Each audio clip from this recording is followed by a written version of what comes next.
This day is brought to you by Progressive Insurance. You chose to hit play on this podcast today. Smart choice. Make another smart choice with Auto Quote Explorer to compare rates from multiple car insurance companies all at once.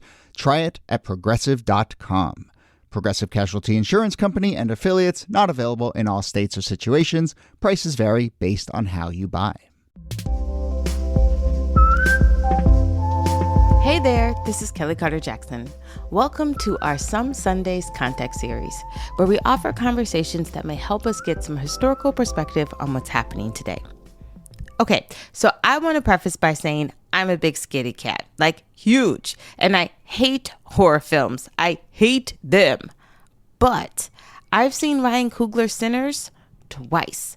Y'all, it's got everything from the soulful music of the blues to the lived experiences of Black folks in the Delta, and yes, vampires.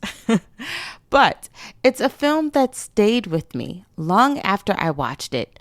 And not in the way I expected, where I sleep with all the lights on and triple check my closets. So we figured, since Sinners has everyone talking about the Mississippi Delta in the early 1900s, a place full of beauty and power and deep-rooted complexity, we wanted to remind you of a conversation we've had.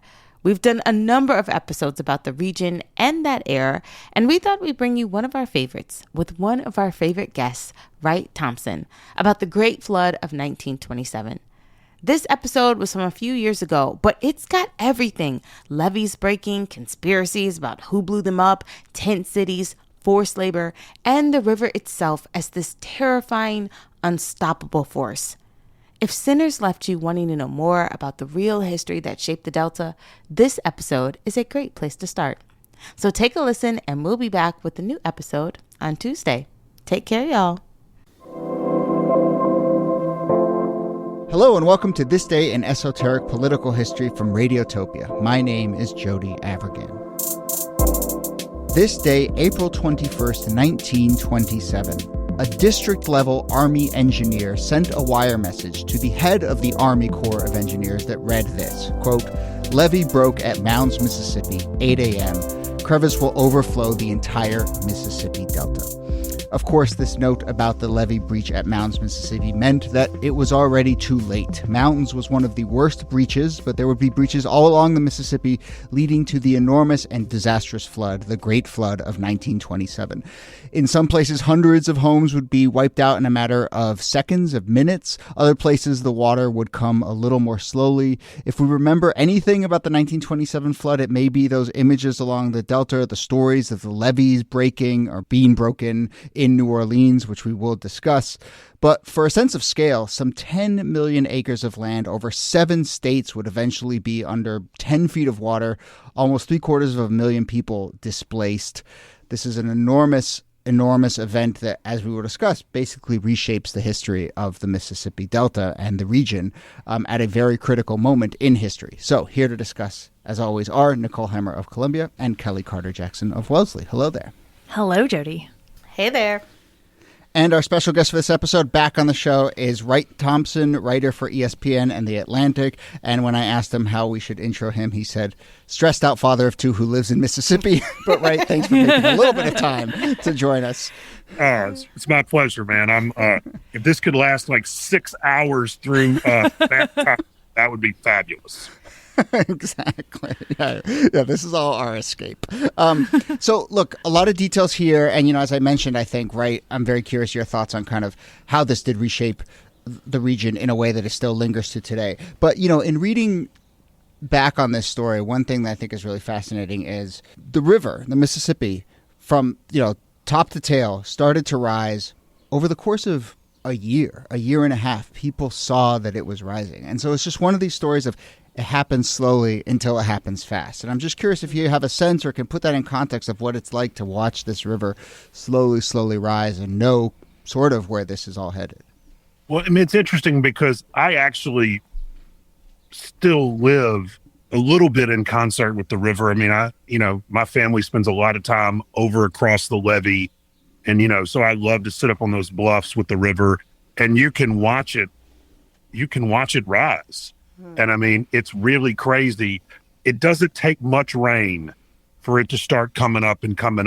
And so when you read accounts from the 20s, you have this sense of like overnight dread that just lingers. I mean, and, you know, it rose all year, but what people don't realize is there had been several sort of breaches leading up to this. Mm-hmm. So the idea that this was coming and was sort of out there in the dark was very much present in people's lives. And yet, like you said, when it happened, it came fast. I mean, one of the things I've always thought that was so interesting about this is that if you want to look at this, you want to go much further back than 1927, because, you know, there were huge Native American settlements all around here. And it's what archaeologists call the Green Line. And it follows Highway 82 roughly from, say, Greenwood to Greenville, is why they call it the Green Line in Mississippi. And there's sort of a DMZ about 20 miles on either side of the Green Line. And the Native American settlements to the north of that were all influenced from the north by like the Cahokian culture coming down from like St. Louis. And below the Green Line, they were influenced by like the Plaquemine culture coming up from Louisiana. But there was no one settled in that huge swath of land around the Green Line. And what you notice is that dead center in that DMZ where no one settled is Scott, Mississippi, which is where the levee broke in 1927. Yeah. And so these very ancient cultures seem to understand that there was something about that spot that should be avoided, that I've never been able to shake that when I tell people about the 1927 flood. Like, the power and mystery of the river has been something people have been scared of for thousands of years, long before anyone even recorded any of those fears or wrote them down. You know, it's interesting to put that natural history next to the history of human intervention around the Mississippi, which seems to have made the 1927 flood much worse. And those are things like the narrowing of the river, trying to contain it, which actually led it to be particularly constrained, and for the floodwaters to rise, or the river levels to rise much higher, and also sealing off tributaries in order to, again, like prevent flooding in the short term, but leaving the river sort of nowhere to go but to break through these various levees. And it's that sense that you were talking about, like the river is going to go where the river is going to go, but there are all of these efforts to try to contain it that just make the situation worse. Oh, and when you look at especially New Orleans, what's so interesting is that just before the Civil War, there was a big fight in the engineering community about how to handle the river. And there were sort of two really smart people within the Army Corps of Engineers. And one of them said, you know, you need to build walls and hem it in. And the other said you need to leave gaps in the levee to release the pressure. And so the war started and this debate was put on hold. And then the engineer who wanted to shunt off the river was actually killed by Confederates in the Battle of Memphis. And so the South actually accidentally killed the person whose plan for the water would have protected all of the South in 1927. Wow. You know, I always talk about the flood as it relates to the Great Migration, because when I'm teaching about it, we talk about like the push-pull factors, the industries that sort of pull people to the north. But a lot of the push factors, I should say, were, one, racial violence, but also this flood was so massive. I mean, I don't think we realize 27,000 square miles. That's Massachusetts, Connecticut, New Hampshire, and Vermont combined. You know, you're talking about, you know, some places the size of Delaware that are just underwater or uninhabitable. And that kind of massive destruction, people can't stay. You know, that water doesn't recede right away. It really takes until the end of the summer for that water to finally go back down again. And so many Black people are also harmed by this. So many Black people are even held at gunpoint to keep them there, to keep them on the levees. These tent cities are set up. But the societal and cultural impact that this has, I mean, in a lot of ways, it's sort of the Katrina of the 20th century, when you think about the devastation that pans out over generations. And to your point, I mean, to me, the defining takeaway when you read the oral histories or you read the books about this, there was never enough labor to farm all this land to begin with. And so in the first days of the flood, the people who own these huge planting operations, and at this point it was still mostly London, New York, Manchester, Liverpool money who owned these. I mean, like the money, Mississippi, a very famous town for terrible reasons. I mean, the money planting company was owned by Charles Merrill of Merrill Lynch. And the plantation closest to where the levee broke was the Delta Pine and Land and Pine. It was owned by the Manchester Fine Doublers and Spinners Association, which was the largest manufacturing conglomerate in England. That company still exists, by the way. If you've ever bought anything from Marks and Spencer or Victoria's Secret, then you were buying from the people who own the largest cotton plantation in the world. But the degrees to which, I mean, I think they called in the National Guard to basically hold workers at gunpoint, as if there was anywhere to go, by the way, in these they call them tent cities. Let's call them what they were, which is tent prisons. And so you had people who had lost everything, and they were trying to keep the labor force from leaving. Because to your point, I mean, the Great Migration had started by then, and the idea that this was going to be the last straw was a deep fear for a lot of these, landowners who just held their workforce sitting on tops of levees at gunpoint. And I mean, you just can't, the stories are unbelievable about the violence and forcing people to not get to safety. Well, this particular date that we're marking here, the April 21st, when the levee breaks at Mound Landing, there were a few hundred prisoners who were killed at that exact moment on this exact night, who were forced to stay there to try and hold back the water, and were unable to, and their bodies drifted, for several miles down from the settlement. Hey there, it's David Plotz, host of Slate's Political Gabfest, the longest-running politics podcast. It can be hard to know what news is worth your attention, which is why every week my co-hosts Emily Bazelon and John Dickerson and I find the most important stories of the week so you don't have to. We dig into everything from Trump's immigration policies to critical court cases and everything in between. We also keep some good humor while doing it. Why is the Tic Tac shaped that way? Listen to the Political Gabfest now and join us as we go even deeper on the daily news you're already following. That's Political Gabfest, wherever you get your podcasts.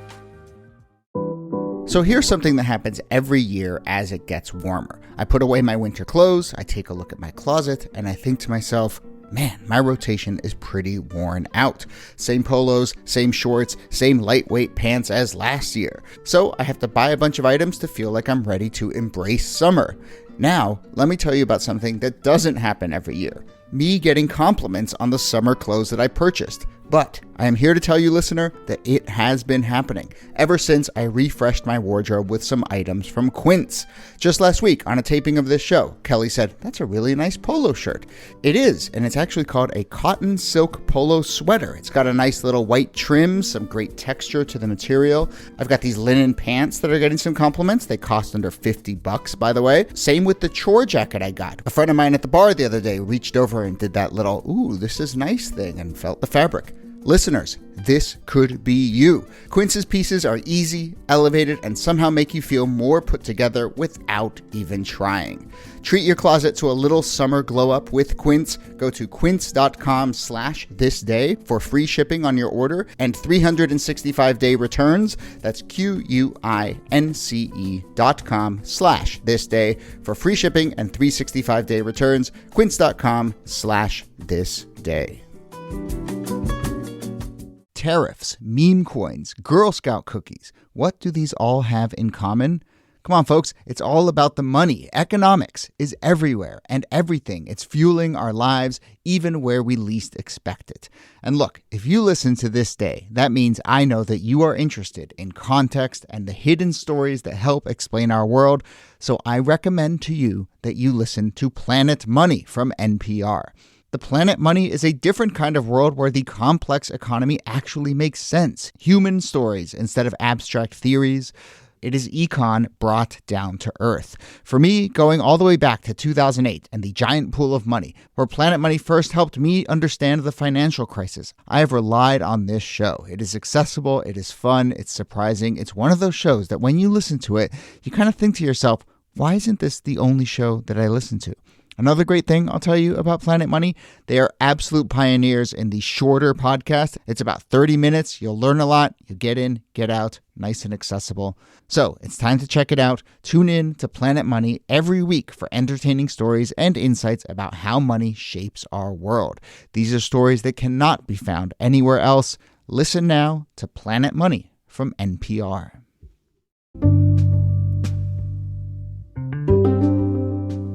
And the river's always moving. I mean, when my mom was a little girl, there was a town called Prentice, Mississippi, that had been washed away. And, the river is always turning. And, she talks about when she was little, the town that had been buried by the river and was underwater and covered in silt, all of that fell back away into the river. And for a little while, half of the old Prentice courthouse was just sticking out of a cliff into the river, And so this was all very, very, the river has always taken things away and it is always moving. This reminds me of the song that Fela Kuti has, Water Get No Enemy, which means, the idea that you need water to survive, you need water to live, and yet, you can't really be at odds with it because of that necessity. But at the same time, you cannot curb it, you cannot stop it, you cannot wield it. I mean, water is its own force. And moreover, flooding is its own, flooding is what leads to this area being so economically significant. I want to go back to this notion of opportunity and push and pull. And we've talked a lot about, the flood itself pushing a lot of people out of this region. But, it's also worth highlighting that in the 1920s, the Mississippi Delta was seen as a place of opportunity, and the Mississippi River Commission talked about how the levees were a, quote, chance for the Negro to better his condition. Nowhere else in the South are conditions as favorable and opportunities offered to the black man as in the reclaimed Mississippi lowlands. So I think that adds another element of tragedy here, that this was initially seen as a place of opportunity and economic uplift. It's such an interesting way to present that area, because if you live in river areas, I grew up near the Ohio River, there's a lot of judgment about people who live in floodplains because they're using this very fertile land, but there's a lot of risk associated with it. And yet in this case, the government is saying, well, we've taken away that risk, right? Here you can have that fertile land, but we created these levees, so it's going to be okay. But of course, what happens? The flood still comes anyway. And it's interesting, too, that the Mississippi Delta, one of the reasons that it was being pushed is that in a lot of ways, it was the last wild place in America. I mean, along the edges of it had been settled for a long time. But the heart of the Mississippi Delta was basically uninhabited until, 1885. And so, there were no people living in Sunflower County when we captured Geronimo, and so This was one of the last uninhabited wild places. It was all hardwood lowland swamps. And when the great lumber machine sort of cut the Great North down, all of these lumber companies came to Memphis. I mean, before Memphis was a cotton capital, it was the hardwood capital of the world. And it's because there were these huge timber companies who were coming down into the Mississippi Delta and clearing all of this. And it turned into cotton because they sort of needed something to do with the land after they had cleared the hardwood forest. Well, I think what you're seeing is a transformation that's kind of already underway in this region. So the Great Migration had started a little bit before this, and the transformation of the Southern economy is starting. But the flood operates as a catalyst for shoving the region into its next phase. Yeah, I think about the flood of 1927. I also think about the boll weevil that decimated cotton crops. I think there are a lot of things that are pushing people out of the South economically, socially, politically, that make this a tragedy when you think about the potential that this space and place has to bring people prosperity. But I mean, that flood just it does so much. It's in a short amount of time. It reverberates for decades. And we could also talk about the birth of conspiracy theory, because they did blow the levees in New Orleans. In 27. Yes. And so just I know where you're headed, but just to be clear, the actual statement is in 27, they did blow the levees in New Orleans, and so, but they did it to protect the best parts of New Orleans. And there were a lot of, white, brown, and black sharecroppers who lived down there, just got crushed. What's that beautiful, beautiful Randy Newman song that Aaron Neville does so well?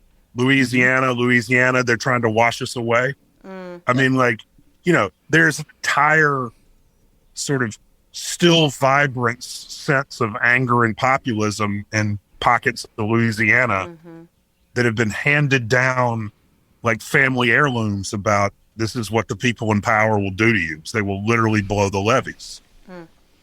And of course, in 2005, when we see the exact same types of communities hit so hard after Katrina, it's no surprise that these same kinds of theories and conversations and concerns come back up.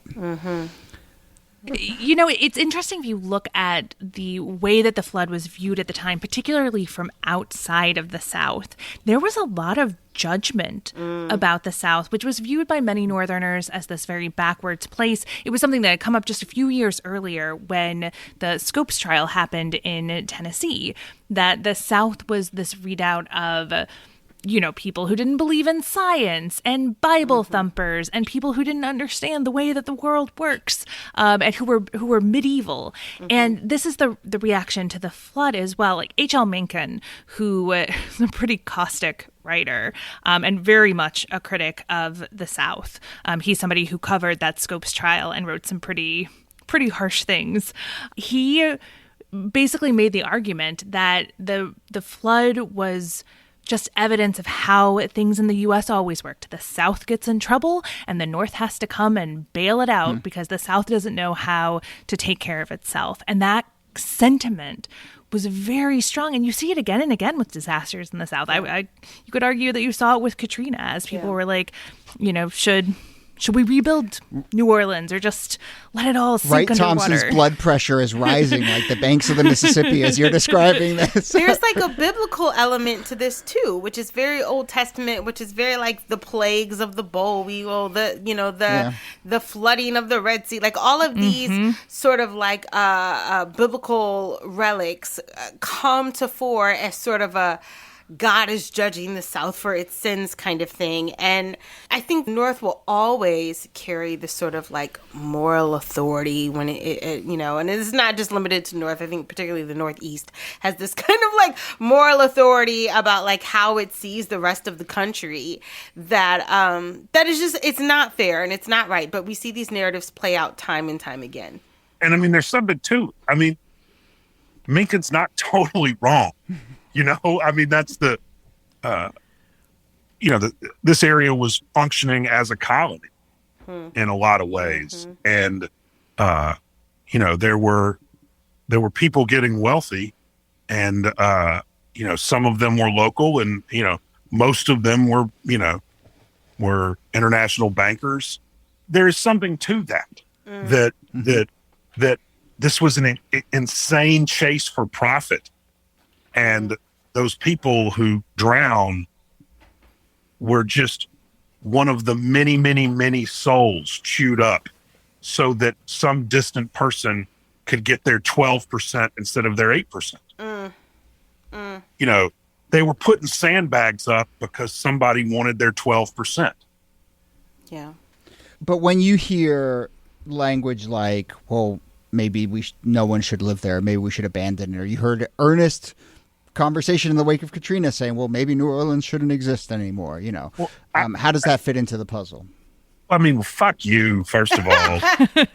Not me, I'm quoting. No, I know. People are talking. But I mean, what is it? Is it Tennessee Williams? There are only 2 American cities, San Francisco and New Orleans, and everywhere else. And the rest is Cleveland. Is that what is that the code? Or something like that? So, I mean, Ouch. We shouldn't have Cleveland for, I mean, anybody who says that's never had 48 hours in New Orleans with me. That is, first of all. But what is interesting, and this is James Carville, who's a good friend of mine, says that he thinks the role of government is to dull the sharp edges of capitalism because it chews people up almost by design, and that the role of government should be to try to lessen that as much as possible. And so you had all of these people pulled to work in New Orleans because it was a port, or pulled to work in the Mississippi Delta, who went to work in Detroit in factories. And so, the state and all of us benefit from that. And so one of the roles of government is to dull the sharp edges of capitalism. And there will always be people living in every place where our economy once needed people. And when the economy moves on, the people remain. And I just have a hard time saying, they should just move. Yeah. Yeah.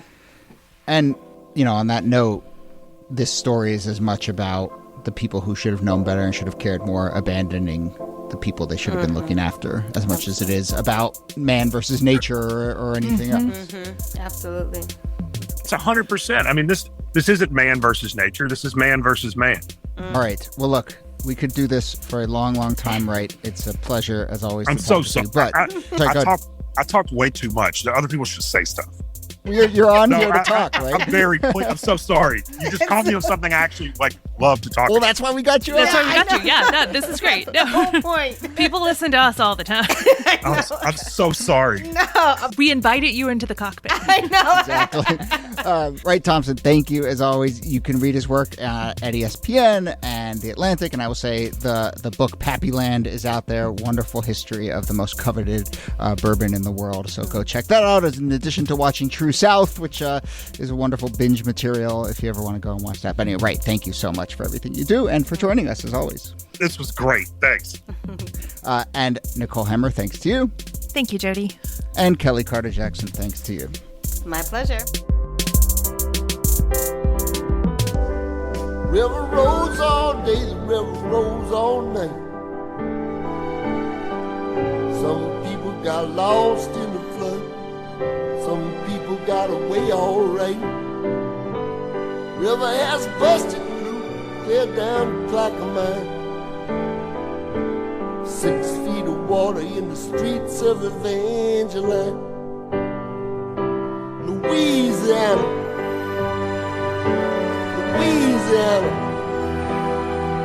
They're trying to wash us away. They're trying to wash us away. Louisiana.